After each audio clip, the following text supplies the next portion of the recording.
আমি কাঁচাগোল্লা বসে আছি দিদিমণি আসবে বলে। আমি প্রথম ক্লাসে পড়ি। সকাল 9টায় স্কুল, আবার মাঝে মাঝে নাইট ক্লাসও থাকে।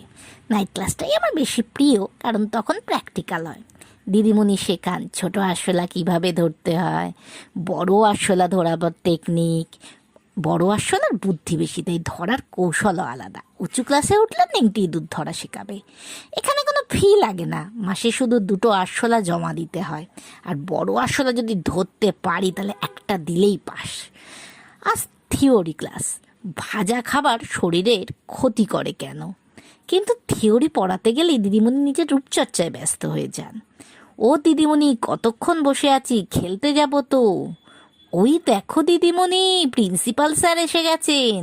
প্রিন্সিপাল: ম্যাডাম, ক্লাসে পড়ানো কম, রূপচর্চাই বেশি হচ্ছে নাকি? দিদিমণি 1 সেকেন্ড দাঁড়ালেন না, তাড়াতাড়ি দাঁড়িয়ে বলেন, স্যার আমি এক্ষুনি আসছি। এই বলে দিদিমণি দৌড়ে পাশের ঘরে চলে গেলেন, আর আমি আর স্যার দুজনে হো হো করে হাসতে লাগলাম।